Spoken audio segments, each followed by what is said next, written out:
negligence, and plain arrogance. This is how Stephen Curry went from a forgotten name on a slideshow to becoming the face of an entire sports brand and making himself a billionaire in the process. Let's rewind the clock.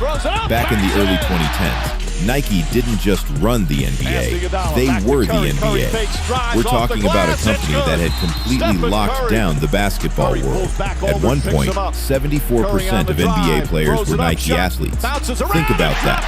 3 out of every 4 players you saw on the court were wearing Nikes. Even the U.S. Olympic team was practically a Nike commercial. During the 2012 Olympics, 11 of the 12 players on Team USA were with Nike. Even the head coach was signed to Nike. The only thing missing was Steph's signature swoosh tattooed on his forehead. With legends like Michael Jordan, Kobe Bryant, LeBron James, and Kevin Durant all tied to Nike, it was basically a done deal. You were either with Nike or you were irrelevant. For Stephen Curry, this was destiny. His godfather worked for Nike. His whole childhood was Nike. College? Nike. When Curry came into the league in 2009, he signed a standard 4-year rookie endorsement deal with them. It made sense. Nobody questioned it.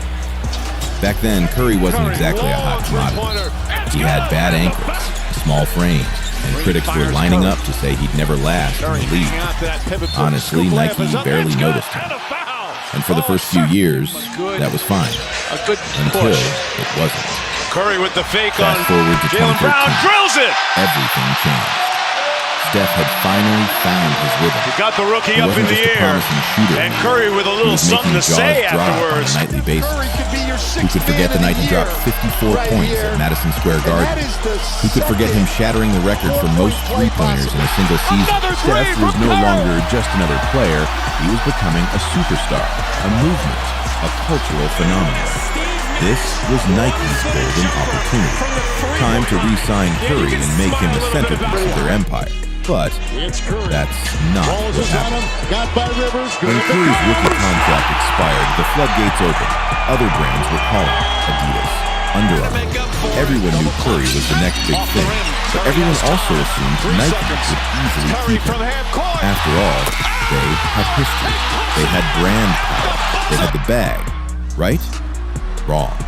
The pitch meeting Nike set up with Curry and his father, Dell, was a train wreck. It started with a slap in the face, a low-ball offer of $2.5 million per year. Sure, to you and me, that's generational wealth. But to Steph, to someone about to explode into a global superstar, it was an insult. But things got worse. Much worse. Nike presented a slideshow to Curry, and on one of the slides was Kevin Durant's name. They literally recycled the presentation from Durant's pitch and didn't even bother editing it properly. Steph and Dell exchanged glances. Representative called him Stefan, not Steven, not Steph, Stefan. At that point, the deal was already dead. Del Curry said it himself later. The pitch was so disrespectful, Steph didn't even listen to the numbers after that. While Nike was tripping over their own arrogance, Under Armour was waiting in the wings, hungry. They didn't just offer Steph more money, $4 million per year. They offered something Nike never did, genuine respect. Under Armour didn't see Steph as an afterthought. They saw him as the future. They pronounced his name right. They personalized the pitch. They listened. Steph could feel the difference. Under Armour wasn't just selling him a contract. They were selling him a partnership. A chance to be their face, their icon.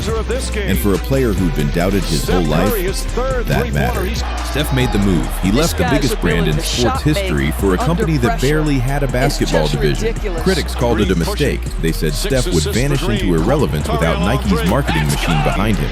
But Steph had other plans. The Curry 1 dropped. And it was game over. Sales skyrocketed. Under Armour's value exploded from $14 billion to $28 billion in just 2 years. Steph didn't just sell sneakers. He created a cultural shift. Kids weren't just wearing Jordans anymore. They were lining up for Curry's. In 2015, Under Armour made sure history wouldn't repeat itself. They offered Steph an unprecedented deal, reportedly worth up to $1 billion through 2024. But it wasn't just money. They gave him ownership stakes. partial ownership in the company. No athlete in history had received that kind of offer. Steph wasn't just an athlete anymore. He became an owner, a businessman, a mogul. Meanwhile, Nike had to sit back and watch. They watched Steph shatter the NBA record books, win back-to-back MVPs, and revolutionize how basketball was played. They watched Steph become the most influential basketball player since Michael Jordan in Under Armour shoes. They watched every missed opportunity turn into billions of dollars in missed revenue. All because someone in a pitch meeting didn't care enough to change a name on a slide or pronounce it right. And the consequences didn't stop there. Steph's success changed the way brands approached athletes. Under Armour went from an afterthought to a powerhouse. Other brands took notice. Respect mattered. Relationships mattered. Culture mattered. Today, Curry remains the biggest success story in Under Armour history. His signature shoes are the highest-selling among active NBA players. His partnership with the company has become a blueprint for future athletes seeking more than just endorsement deals. Athletes looking for equity, ownership, and legacy. Nike? They made one of the most costly mistakes in sports marketing history. They underestimated the power of respect. They underestimated the power of Steph, and they paid the price. Steph didn't just change the game on the court, he changed the business of basketball forever. One overlooked slide, one forgotten name, one disrespected athlete cost Nike billions. So when the next generational talent rises, sneaker companies have a decision to make. Treat them like a priority or like an afterthought. Because one misstep, one Stephon moment, and they'll be watching from the sidelines, just like Nike did. Respect is priceless. And for Nike, that lesson came with a $1 billion receipt.